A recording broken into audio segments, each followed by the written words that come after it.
Hello दोस्तों, कैसे हो आप सभी। होपफुल आपने पहली बेसिक ऑफ अकाउंटिंग की क्लास अच्छे से देखी और आपको समझ भी आया।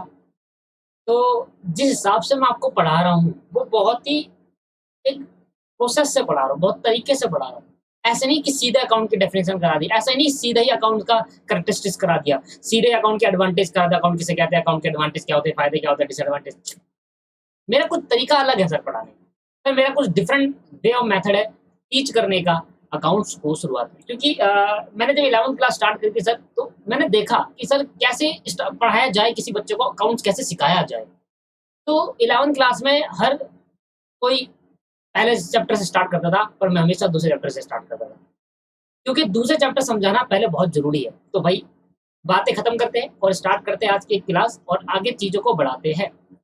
तो जिस हिसाब से मैं आपको क्लास दिखा रहा हूँ, उस हिसाब से आपको देखनी है, उस हिसाब से आपको बेनिफिट प्रोवाइड होगा। मैं सारी बातें यहाँ पर कवर करता हुआ चलूँ। तो मैंने पिछली क्लास में आपको क्या-क्या करवाया, मैंने कहा भाई अकाउंट हमें क्या बताता है। एक्टिविटी, तो मैंने कहा एक इकोनॉमिक एक्टिविटी होती है, एक नॉन इकोनॉमिक एक्टिविटी होती है। फिर मैंने आपको कहा बिज़नेस, फिर मैंने आपको कहा बिज़नेस ट्रांज़ैक्शन। वो ट्रांज़ैक्शन की बात करेंगे जो बिज़नेस के लेन-देन का है। हम वो ट्रांज़ैक्शन नहीं देखते यहाँ पर जो पर्सनल लेन-देन है। तो बिज़नेस ट्रांज़ैक्शन को देखा जाता है। भाई बिज़नेस की डेफिनेशन समझाई, फिर मैंने समझाया ट्रांज़ैक्शन और नॉन ट्रांज़ैक्शन कितने तरह की होती है, फाइनेंशियल और नॉन फाइनेंशियल ट्रांज़ैक्शन। तो मैंने आपको निभाया भी था कि financial transaction he books of accounts में अकाउंट्स के अंदर रिकॉर्ड करी जाती है। आज मैं आपको कुछ नई बातें सिखाने जा रहा हूँ मेरे दोस्त, ध्यान सुनेंगे। और जब मेरा अकाउंटिंग टर्म्स खत्म हो जाएगी ना, अकाउंटिंग टर्म्स, तो तब जाकर मैं आपको फिर दोबारा पहले चैप्टर में आऊँगा। तो मैं आपको पहला चैप्टर ना कैसे कराऊँगा? पहले चैप्टर आपको टुकड़ों में कराऊँगा। कैसे? पहले चैप्टर को 3 टुकड़ों में बाँटेंगे। पहले मैं अकाउंटिंग टर्म्स खत्म कराऊँगा, फिर पहला चैप्टर का अकाउंट्स का मतलब और फीचर समझाऊँगा। फिर मैं थोड़ा और आगे ले जाऊँगा आपको वहीं छोड़ दूँगा पहला चैप्टर, फिर मैं और आगे ले जाऊँगा। फिर मैं धीरे-धीरे जब आगे बढ़ जाऊँगा, तो मुझे लगेगा कि अब मुझे बता देना चाहिए अकाउंट का एडवांटेज और डिसएडवांटेज और बेसिक। तो फिर दोबारा वापस फर्स्ट चैप्टर में आऊँगा। तो पहले कराया, फिर वाला चैप्टर कराया, फिर कोई आगे दूसरा चैप्टर कराया, फिर दोबारा फर्स्ट चैप्टर में आएँगे, फिर तीसरा चैप्टर कराया, फिर थर्ड चैप्टर में आएँगे। 3 तरीके से फर्स्ट चैप्टर करा जाएगा, फर्स्ट चैप्टर ऐसे कंप्लीट हो ही नहीं सकता। शुरुआत में फर्स्ट चैप्टर पढ़ाऊँ, समझ में आएगा ही नहीं, ठीक है? चलो, तो आज नई-नई टर्म्स हमें सीखनी है सर। हमने बहुत सारी टर्म सीखी, ट्रांज़ैक्शन का मतलब सीखा हमने, बिज़नेस का मतलब सीखा, हमने economics activity, non economic activity का मतलब सीखा। आज मैं आपको वो एक नई टर्म सिखाता हूँ। दोस्तों, ये है मिस्टर राम। भाई राम ना एक बिज़नेस खोलना चाहता था। राम ना एक बिज़नेस खोलना चाहता था दोस्तों। राम ने कहा बिज़नेस खोलने के लिए क्या चाहिए? तो राम ने बिज़नेस खोलने के लिए कहा कि भाई पैसा चाहिए। तो राम कह रहा है कि सबसे पहले जब इसने बिज़नेस खोला तो उसने सबसे पहले क्या लगाई? पहली बार इसने कुछ पैसा लगाया, इन्वेस्ट करा। क्या लगाया इसने? पहली बार कुछ पैसा इन्वेस्ट करा। पहली बार कुछ पैसे इन्वेस्ट करे। पहली बार कुछ पैसे इन्वेस्ट करे। और वो जो पैसे इन्वेस्ट करे दोस्तों, वो 2 लाख रुपए थे। वो जो पैसे इन्वेस्ट करे वो 2 लाख। अपने बिज़नेस में फर्स्ट टाइम इसने कुछ पैसा लगाया। दोस्तों, जब कोई भी ओनर, ये कौन है दोस्तों? ये है ओनर, ये है ओनर। इसको हम एक और नाम से जानते हैं, प्रोप्राइटर। क्या बोलते हैं? प्रोप्राइटर। राम ने जब बिज़नेस में पहली बार खोलने पर पैसा लगाया, तो जो पैसा ओनर द्वारा लगाया जाता है बिज़नेस के अंदर फर्स्ट टाइम, क्या बोला मैंने? First time. इस पैसे को नाम देते हैं कैपिटल। क्या बोलते हैं इसको? कैपिटल। इस पैसे को क्या बोलते हैं? कैपिटल कहा जाता है। तो जब भी कोई ओनर पहली बार, क्या बोला? पहली बार पैसा लगाए, तो उसको नाम दिया जाता है कैपिटल। कैपिटल बोला जाता है। मैंने कहा कैपिटल की डेफिनेशन क्या है? कैपिटल की डेफिनेशन। तो कैपिटल की डेफिनेशन क्या है? Capital is an amount, capital is an amount invested bye, capital is an amount invested bye, invested by the owner, invested by the owner या फिर प्रोप्राइटर। दोनों मतलब एक ही है, ओनर बोल दो या प्रोप्राइटर। ओनर या फिर प्रोप्राइटर, ओनर या फिर proprietor, capital an amount invested by the owner proprietor first time. Capital क्या होता है? वो पैसा होता है जो ओनर फर्स्ट टाइम बिजनेस के अंदर इन्वेस्ट करता है। दोस्तों एक बिजनेस का रूल है, मैं आगे सिखाऊंगा आपको, पर यहाँ पर वो बताना बहुत जरूरी होता है, इसके बिना ना एक डिफ्रेंशिएट करने लग जाते हैं। मैं आपसे क्वेश्चन पूछता हूँ, आप मुझे क्वेश्चन बताइए। अब ये क्वेश्चन मेरे को आपको बताना है। पहला क्वेश्चन जो आपसे पूछ रहा हूँ वो ध्यान सुनना सर, क्या मैं क्वेश्चन पूछ रहा हूँ। मैंने कहा बताओ सर कि रिलायंस कंपनी को जानते हो आप? आपने कहा सर रिलायंस कंपनी तो कौन नहीं जानता। सर मुकेश अंबानी को जानते हो क्या? कौन है मुकेश अंबानी? रिलायंस कंपनी का ऑनर। सर एयरटेल कंपनी और एयरटेल कंपनी का ऑनर, सर दो अलग अलग एंटिटी है या नहीं? रिलायंस कंपनी और मुकेश अंबानी का मार्केट में दो अलग अलग नाम है या नहीं, बताओ आप। क्या अगर मैं कहूँ प्रैक्टिकली, या मैं कहूँ क्या मुकेश अंबानी और जो रिलायंस कंपनी है, रिलायंस ग्रुप, रतन टाटा और टाटा कंपनी, रतन टाटा और Tata company, Reliance company, Reliance industry और मुकेश अंबानी, क्या ये दोनों अलग है? प्रैक्टिकली देखा जाए तो ये एक ही है। सर ये एक ही है भाई, रतन टाटा की तो टाटा कंपनी है, Ratan Tata is chairman of the Tata company. अब तो चलो संन्यास ले लिया, काफी बूढ़े हो गए, अब उनके बिच्चे संभालते हैं। अब रिलायंस कंपनी कौन है? रिलायंस कंपनी का जो मेन चेयरमैन है, ओनर कौन है? भाई मुकेश अंबानी। वैसे तो देखा जाए दोस्तों, ओनर होते हैं शेयर होल्डर। शेयर होल्डर कौन होते हैं? जो कंपनी में पैसा लगाते हैं, कंपनी के मालिक असली शेयर होल्डर होते हैं। पर रिलायंस के जो सबसे ज्यादा शेयर होल्डर है, सबसे बड़ा शेयर किसके पास है? रिलायंस का, मुकेश अंबानी के पास है।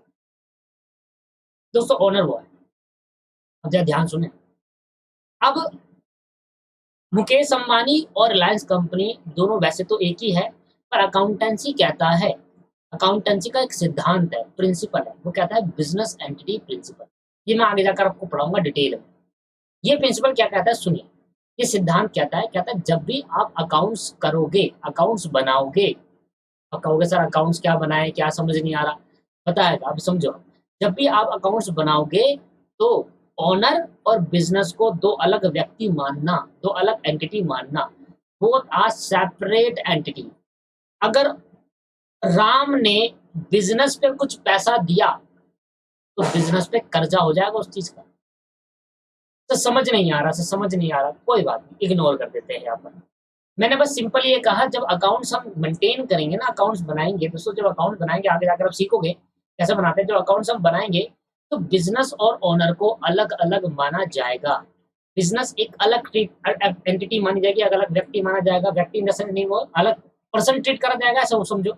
अलग एंटिटी बोलते हैं, अलग अलग माना जाएगा, उसका लीगल एग्जिस्टेंस अलग है और ओनर का अलग एग्जिस्टेंस है। मुकेश अंबानी और रिलायंस कंपनी का एग्जिस्टेंस अलग अलग है। अकाउंट बनाते टाइम हम अकाउंट्स बिजनेस के बनाते हैं, ओनर के नहीं बनाते। ठीक है, तो आज की बात ध्यान रखना। आप सिद्धांत क्या कहता है, सिद्धांत कहता है, प्रिंसिपल कहता है, बिजनेस एंटिटी प्रिंसिपल है, आगे जाके सिखाऊंगा। वो कहता है कि जब भी कोई ओनर बिजनेस खोलेगा तो बिजनेस अलग माना जाएगा, ओनर अलग मतलब मैं अलग हूँ और आप अलग हो। मैंने आपको पैसा दिया, चलो मैं एक एग्जाम्पल और समझाता हूँ। अब भाई क्या हुआ, ध्यान सुनो। ये एक बिजनेस है दोस्तों, बिजनेस एक बार बैंक में गया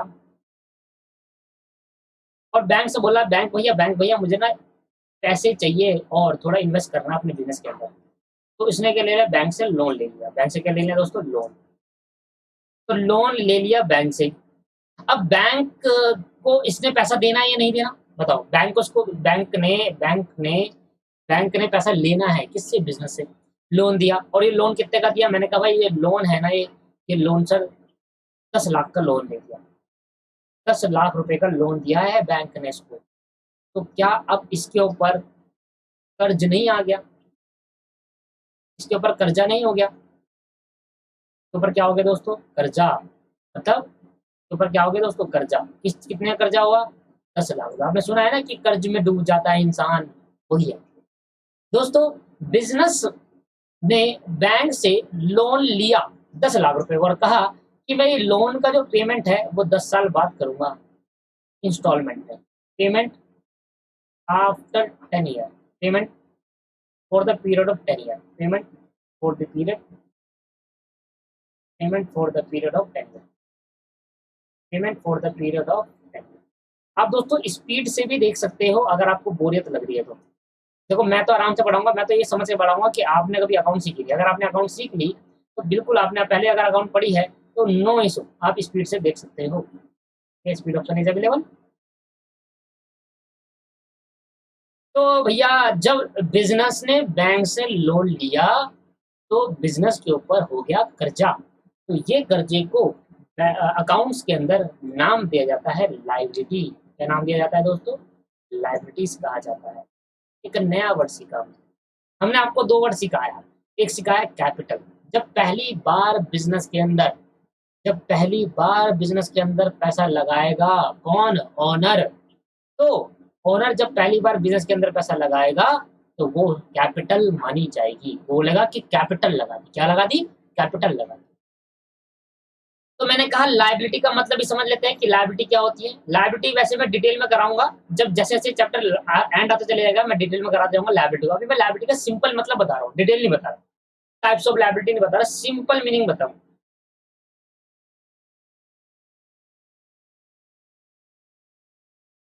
क्या होता है लायबिलिटी? कर्जा। हिंदी में क्या बोलते हैं उसको? कर्जा।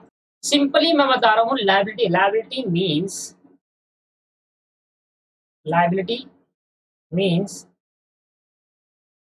Liability means amount on, amount on.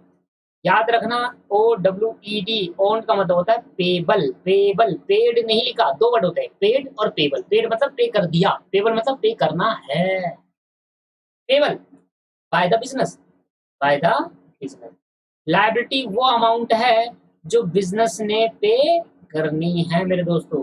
Liability क्या होती है? बिजनेस के ऊपर कर्जा होता है। जब बिजनेस किसी से पैसा ले लेता है तो उसके ऊपर बन जाती है एक लायबिलिटी। क्या बन जाती है दोस्तों? कर्जा। लायबिलिटी बोलूंगा उसके बाद। और लायबिलिटी वो अमाउंट होता है जो बिजनेस को पेड कर दिया या पे करना है, पे करना है, इसलिए वर्ड लगाया पेबल। लगाया पेबल। दो बातें सीख ली। ये मेरा 6th पॉइंट है। देखो 5 तो मैंने ऊपर करा दिए थे, ये 6th है, ये 7th है। दोस्तों सर आपने ना एक बात भूल गए बताना। मैंने कहा क्या बताना? सर मेरे को एक ना डाउट आ रहा है, डाउट। मैंने कहा क्या डाउट आ रहा है बताओ भाई। तो वो कह रहा है सर देखो आपने इस कैपिटल का मतलब सिखाया कि जब बिजनेस में पहली बार पैसा लगाया जाता है तो वो कैपिटल होती है। सर ये हमें समझ में आ गया। मैंने कहा हाँ ओके, फिर बताओ। तो आपने कहा सर ये मेरे को ये समझ नहीं आ रहा कि अगर ओनर ने बिजनेस में दूसरी बार लगाया तो क्या होगा। मैंने कहा बहुत बढ़िया क्वेश्चन है भाई, यही मैं समझाऊंगा आपको, यही मैं समझाऊंगा। कि मैंने कहा भैया राम है राम, और मैंने कहा ये है बिजनेस। क्या मैंने कहा? कैपिटल लगाई। अब मैं सीधा किसका यूज कर रहा हूँ वर्ड? कैपिटल वर्ड यूज कर रहा हूँ। तो समझ लेना पहली बार पैसा लगाऊंगा तो क्या होगा? कैपिटल। तो उसने 10 लाख रुपए लगाए बिजनेस के अंदर, ठीक है। राम ने बिजनेस के अंदर 10 लाख रुपए लगाए। राम कौन है भाई? ओनर। कैपिटल लगाई बिजनेस के अंदर। बिजनेस को और फंड की जरूरत है। बिजनेस ने 2 साल काम करा, 2 साल काम किया। 2 साल काम करने के बाद need more fund, need more fund, और पैसे की जरूरत हो गई। नीड मोर फंड, और पैसे की जरूरत हो गई। तो मैंने कहा, राम ने कहा ठीक है और पैसे की जरूरत है तो मैं फिर दोबारा पैसे लगा रहा हूँ। राम ने दोस्तों फिर दोबारा 5 लाख रुपए और इन्वेस्ट कर दिए बिजनेस के अंदर। पैसे की जरूरत थी तो और पैसे की इन्वेस्ट कर दिए, राम ने पैसे इन्वेस्ट कर दिए बिजनेस के अंदर। तो मैंने कहा ऐसा 5 लाख, अब पहली बार करा तो ये रहा, या तो ये दूसरी बार हो गया, दूसरी बार इन्वेस्ट कर दिया, दूसरी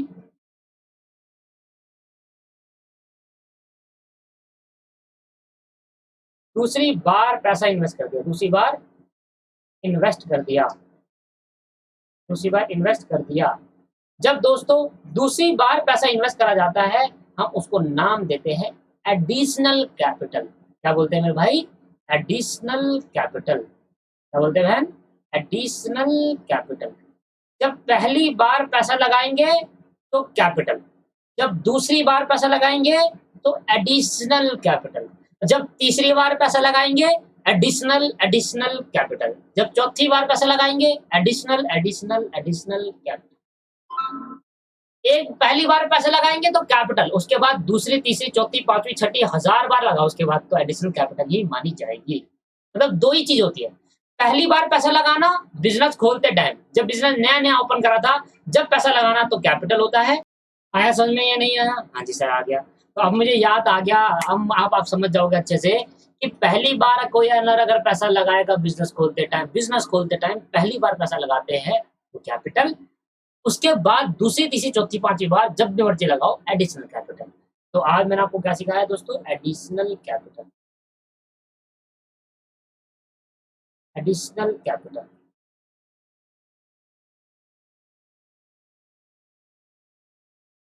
amount invested by the proprietor. Amount invested by the owner after opening the business. Business खुल जाने के बाद, ओपनिंग द बिज़नेस,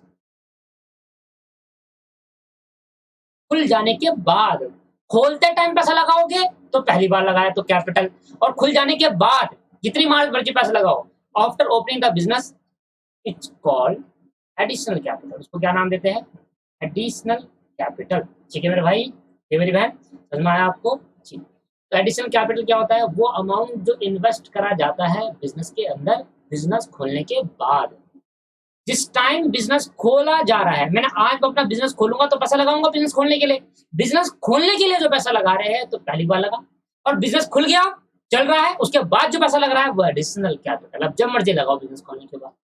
दोस्तों मैंने अभी अभी आपको एक लॉजिक दिया था कि logic in the sense, logic नहीं था, वो प्रिंसिपल था, और वो क्या था है कि देखो ऑनर अलग माना जाएगा और बिजनेस एक अलग एंटिटी माना जाएगा। दो अलग अलग बिजनेस, दोनों अलग अलग, जैसे रिलायंस कंपनी और मुकेश अंबानी दोनों का अलग अस्तित्व है मार्केट में। तो वही मैंने कहा देखो ये मुकेश अंबानी है भाई, ये मुकेश भाई है, मुकेश भाई, और मुकेश भाई ने रिलायंस कंपनी को खोला। मुकेश भाई ने रिलायंस कंपनी को खोला मेरे भाई। अब जब मुकेश भाई ने रिलायंस कंपनी को खोला तो क्या लगाया बताओ? अब मैं अकाउंटिंग की भाषा बोल रहा हूँ थोड़ी। क्या लगाया? कैपिटल लगाया। क्या लगाया दोस्तों? कैपिटल इन्वेस्ट करा। और जब दोस्तों इसने कैपिटल लगाया ना, मान लेते इसने 10 करोड़ रुपए कैपिटल लगाई जब बिजनेस खोले थी। मान लो रिलायंस मुकेश भाई ने कोई बिजनेस खोला, मुकेश सर ने कोई बिजनेस खोला, कोई नया रिलायंस का कोई न्यू बिजनेस खोला, जैसे जियो में जियो खोला था, तो जियो भाई कितना सारा पैसा लगा था, तो वो क्या थी? कैपिटल थी। अब रिलायंस कंपनी जो है, रिलायंस कंपनी जो है दोस्तों, ये रिलायंस कंपनी के लिए जो 10 लाख रुपए, जो 10 करोड़ रुपए ओनर ने लगाए, ये इसके लिए लायबिलिटी बन जाएगा। ध्यान रखना। क्यों? तो ऐसे कैसे? मतलब मैंने अपने बिजनेस में पैसा लगाया तो बिजनेस के ऊपर लायबिलिटी बन जाएगा। मैंने कहा हाँ, बिजनेस के ऊपर लायबिलिटी बन जाएगा दोस्तों। क्यों? क्योंकि एक प्रिंसिपल कहता है कि ओनर को अलग मानना और बिजनेस को अलग ट्रीट करना। हम सारा अकाउंटिंग बिजनेस के पॉइंट ऑफ व्यू से करते हैं, ओनर के पॉइंट ऑफ व्यू से नहीं करते। मान लो आप ओनर हो और मैं बिजनेस हूँ, आप ओनर हो मैं बिजनेस हूँ, मैं एक बिल्डिंग हूँ, बिजनेस क्या है? एक बिल्डिंग है। तो आपने मेरे को खोलने में पैसा लगाया, तो अब मैं जब अपने बिजनेस की अकाउंटिंग करूंगा, अकाउंट्स बनाऊंगा, तो मैं आपको अपनी लायबिलिटी बनाऊंगा और मैं कहूंगा कि मुझे आपको 10 करोड़ रुपए देने हैं। दोस्तों capital is a liability of the business. क्या सीखा हमने? हमने एक बात सीखी क्या? हमने कहा देखो capital is a liability of the business. Capital जो पैसा, capital is a liability. Capital क्या होती है दोस्तों? बिजनेस की लायबिलिटी होती है, liability of the capital is the liability of the business की liability. As per business entity concept. अब ये बिजनेस एंटिटी प्रिंसिपल क्या कहता है? या बिजनेस एंटिटी प्रिंसिपल बोल लो या बिजनेस एंटिटी कॉन्सेप्ट बोल लो, बात एक ही है। मैं आगे समझाऊंगा आपको, अभी नहीं समझा पाऊंगा ये। Business entity principle, business entity principle मतलब क्या होता है? सिद्धांत। बिजनेस एंटिटी प्रिंसिपल, तो ये तो टीचर वाला प्रिंसिपल लिख दिया। Business entity principle. दोस्तों बिजनेस एंटिटी प्रिंसिपल की वजह से आज के बाद ध्यान रखना, ओनर जो है वो अलग माना जाएगा और बिजनेस जो है वो अलग माना जाएगा अकाउंटिंग पॉइंट ऑफ व्यू से। सिर्फ अकाउंटिंग पॉइंट ऑफ व्यू, सिर्फ और सिर्फ accounting point of view, only for accounting point of view.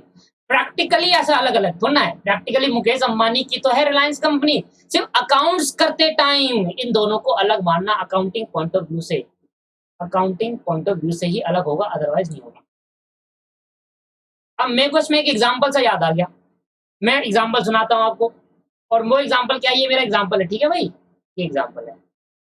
इसमें मैंने बताया बिजनेस एंटिटी कॉन्सेप्ट, क्या बताया मैंने, थोड़ा बहुत मैंने इसमें लॉजिक दिया बिजनेस एंटिटी कॉन्सेप्ट का, या बिजनेस एंटिटी प्रिंसिपल का। ये कब होगा मैं आगे जाकर सिखाऊंगा, इसमें सिखाने लायक कुछ नहीं है, वहां पर भी यही बातें करने वाला हूं मैं। बिजनेस एंटिटी प्रिंसिपल कहता है कि ओनर अलग माना जाएगा और बिजनेस अलग माना जाएगा। अकाउंट्स बिजनेस के बनेंगे, ओनर के business, accounting point of view. अब इसी को देखते हुए एक फनी सा याद आ गया मुझे। अब पता है क्या हुआ, एक दिन मैं जा रहा था भाई, अब एक पर्सन था भाई, एक था करण, एक पर्सन था करण। करण भाई ने क्या करा, ये गया, कहाँ गया, एक दुकान पे गया, लाला की, लाला की दुकान पे गया। लाला की दुकान पे नए नए शीशे लगे थे, बहुत ही बेहतरीन दुकान थी उसकी, बहुत बढ़िया दुकान थी, शीशे से लगे थे बाहर पे, दुकान पे शीशे लगे थे भाई।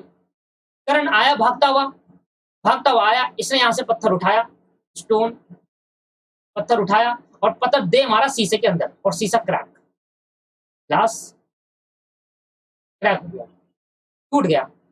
और बंदा मारकर भाग भी नहीं रहा, पर्सन मारकर भाग ही नहीं रहा, वहां खड़ा है। और भैया लाला आया भागता हुआ, भैया डंडा लेकर, तेरी तो अभी रुक जा, तेरी यही बता, पकड़ लिया, गर्दन पकड़ ली। लाला जी गर्दन छोड़ पहले, लाला जी ने गर्दन छोड़ दी। करण कहने लगा, भाई लाला जी देखो, आपने अकाउंट्स पढ़ी है? मैंने कहा अकाउंट ये क्या होता है? कह रहा है आपने मुंशी नहीं रखा, मुंशी मुंशी मुंशी जो अकाउंट बनाते हैं, जो वो हिसाब किताब रखते हैं, हिसाब किताब। कह रहा हाँ वो मुंशी है हमारा, वो करता है अकाउंट। तूने शीशा कैसे तोड़ा, तू पिटेगा, मैं से डंडा मारने वाले थे, एकदम ही रख।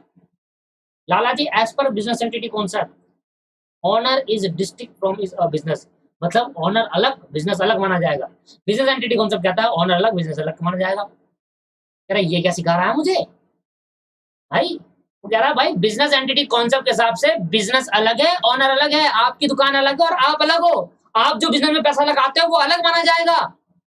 इसने यही बात प्रैक्टिकल लाइफ में अप्लाई कर दी और इतना कुटा ये बहुत बुरी तरह। कह रहा है जा बेटा, लाला जी जाओ अपने बिजनेस को बुला कर आओ, मुझसे बात करूंगा मैं। कह रहा बिजनेस को बुलाओ, तो क्या ये बिल्डिंग को बुला सकता है? बिजनेस क्या है, एक तरीके की बिल्डिंग ही तो है, क्या ये बिल्डिंग को बुला सकता है? दोस्तों इसलिए मैं कह रहा हूँ प्रैक्टिकल एक्सपेक्ट में ये कॉन्सेप्ट अप्लाई नहीं होता।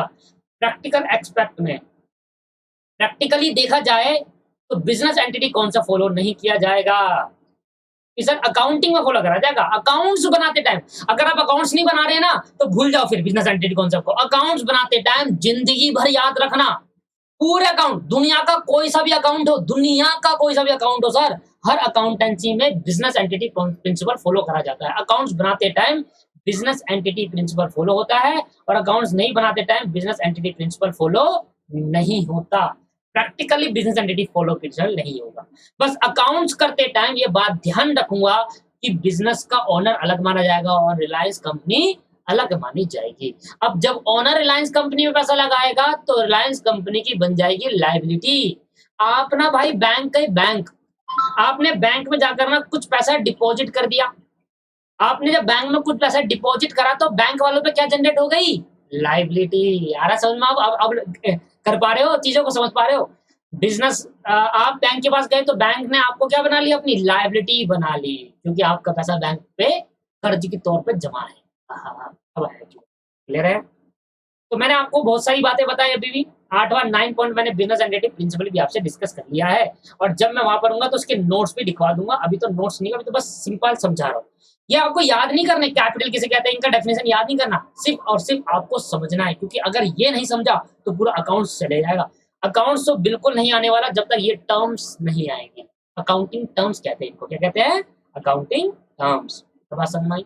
आगे बढ़ो दोस्तों।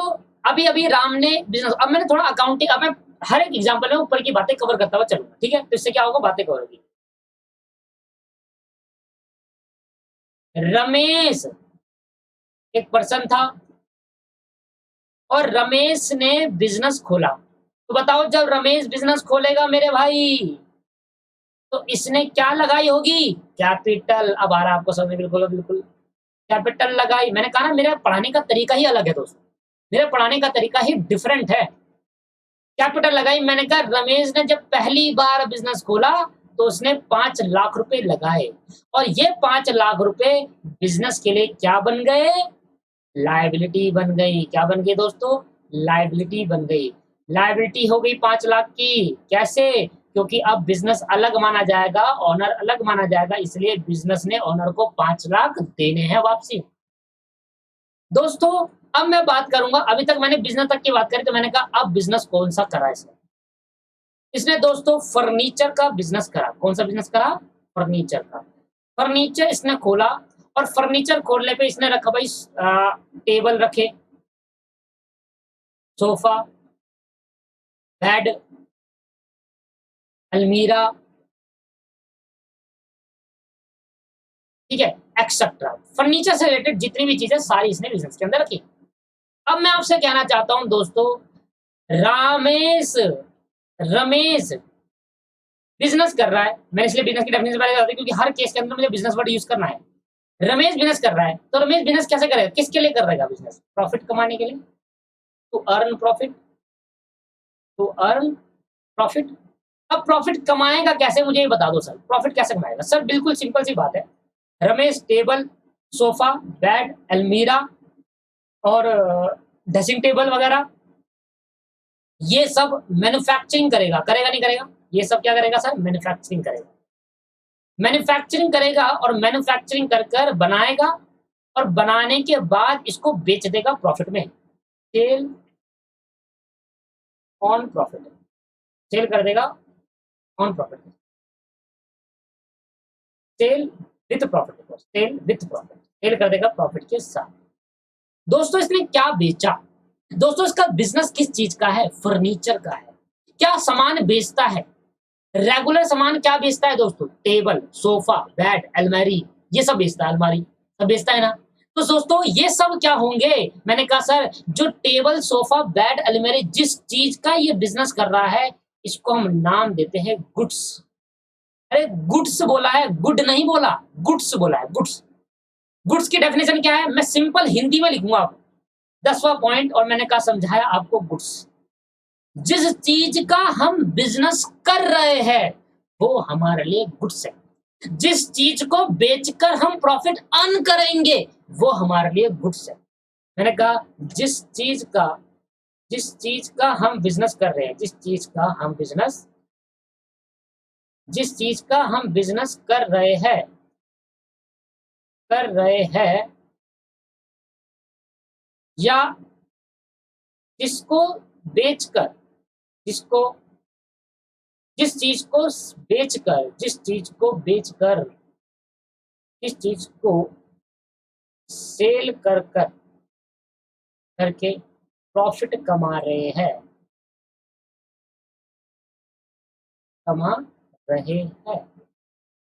वो चीज जो भी है, वो चीज़ी जो भी है वो गुड्स माना जाएगा, वो चीज गुड्स माना जाएगा। ये बहुत ही इम्पोर्टेंट, बहुत ही ज्यादा इम्पोर्टेंट। दोस्तों गुड्स किसे कहते हैं? जिस चीज का हम बिजनेस कर रहे हैं।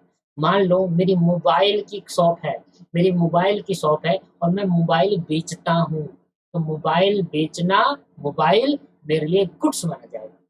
मान लो मैं इलेक्ट्रॉनिक का बिजनेस करता हूँ, एसी, फ्रिज, टीवी ये सब बेचता हूँ दोस्तों। तो एसी, टीवी, फ्रिज ये सब मेरे लिए क्या माना जाएगा? गुड्स माना जाएगा।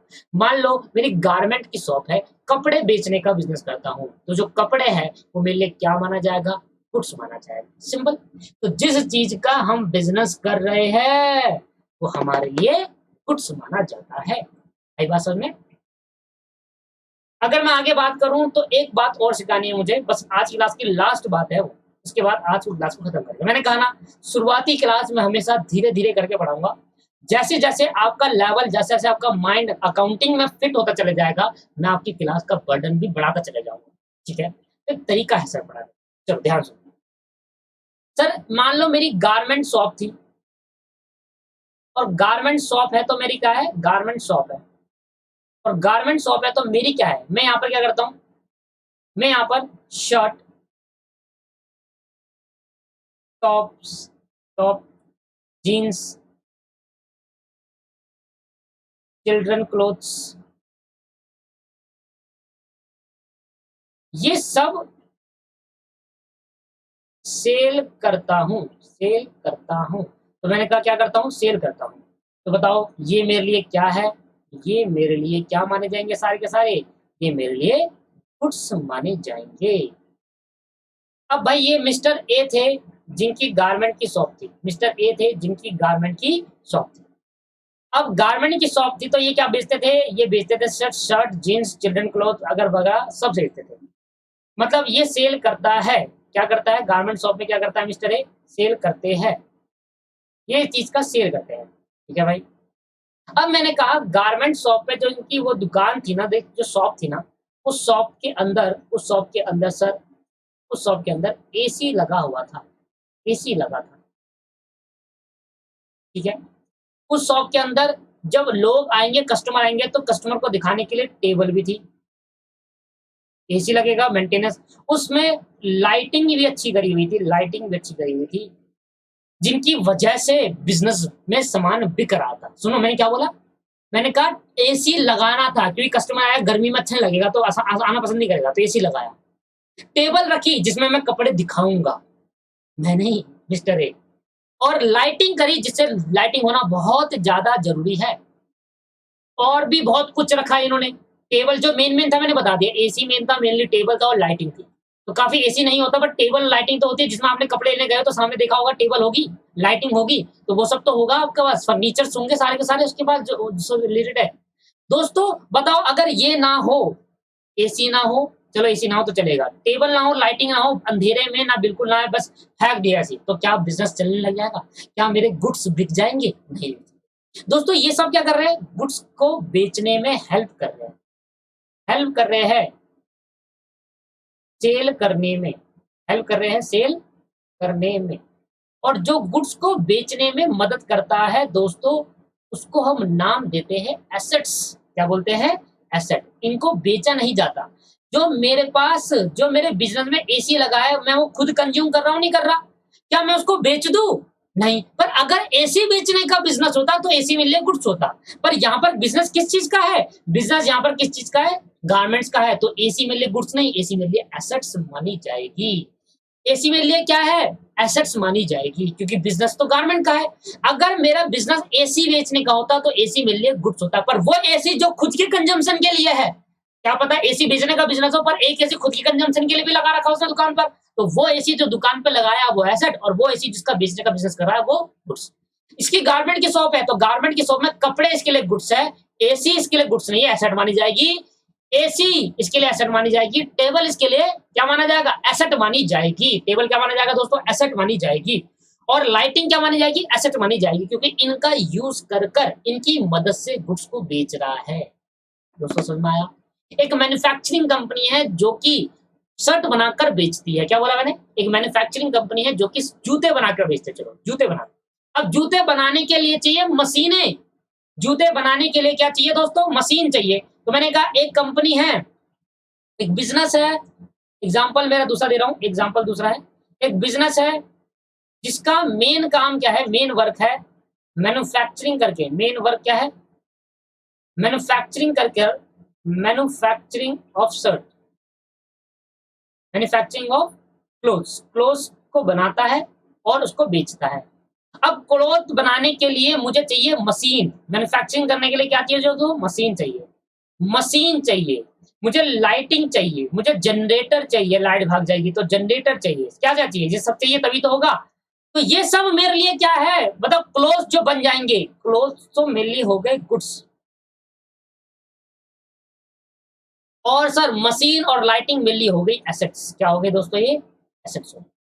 वो चीज़ जो बेचने के पर्पज़ से नहीं, उसका यूज़ कर गुड्स को बेचने के पर्पज़ से होता है, दैट इज़ कॉल्ड एसेट। मैंने एक बिज़नेस खोला, मैंने एक बिज़नेस खोला और मैंने एक बहुत अच्छा बिज़नेस खोला, मैंने उसके लिए ऑफ़िस खरीदा। 5 लाख रुपए का मैंने एक बिल्डिंग खरीदी, एक छोटी-सी दुकान ली, ऑफ़िस खरीदा और बढ़िया से office fully furnished office, fully furnished मतलब सब कुछ था उसके अंदर, फुल्ली फर्निश्ड ऑफ़िस खरीदा। तो जो ऑफ़िस मैंने खरीदा है, जो बिल्डिंग मैंने खरीदी है, दैट इज़ कॉल्ड एसेट। क्या मैं बिल्डिंग को खरीद रहा हूँ बेचने के लिए या बिल्डिंग खरीद रहा हूँ यूज़ करने के लिए अपने बिज़नेस में? यूज़ करने के लिए दोस्तों। वो चीज़ जो बेचने के पर्पज़ जिसका हम बिज़नेस कर रहे होते हैं वो गुड्स होता है और जिसका हम बिज़नेस नहीं कर रहे होते हैं वो एसेट होती है और एसेट को यूज़ करते हैं गुड्स को बेचने के लिए। एसेट को यूज करा जाता है गुड्स को बेचने के लिए। ठीक है भाई, तो उसको मैं लिख देता हूँ इसके बारे में, यहाँ मैं तो देता हूँ। तो एसेट्स क्या होती है दोस्तों? एसेट्स आज की क्लास का लास्ट टॉपिक। अगली क्लास में मैं आपको थोड़ा लेवल, अब अगली क्लास के अंदर मैं थोड़ा क्लास को बड़ी रखूंगा, जिससे मैं आराम से चीजों को और अच्छी तरह से क्लियर कर सकूँ। Asset is a property of the business. Asset is the property of the business. क्या है बिजनेस की? Property, property of the business. Asset is the property of the business. Asset is the property of the business used for the purpose of, used for the purpose of sale, for the purpose, use for the purpose of selling goods। Goods को बेचने के purpose से use करा जाता है, और जिस property को यूज करा जाता है वो प्रॉपर्टी हमारे लिए क्या मानी जाती है? एसेट्स मानी जाती है। दोस्तों आज की क्लास के अंदर, आज की क्लास की मैं समरी आपको बताऊं तो समरी मैंने आज को आपको क्या क्या कराया। मैंने कहा ना शुरुआती क्लास में थोड़ा थोड़ा आराम से रखता हूँ, उसके बाद भगाता हूँ। पहला मैंने आपको कराया आज की क्लास में कैपिटल। दूसरा मैंने आपको कराया आज की क्लास में एडिशनल कैपिटल।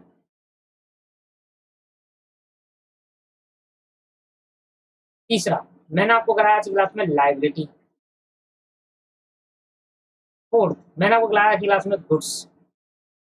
फिफ्थ मैंने आपको क्लास में बिजनेस एंटिटी कॉन्सेप्ट।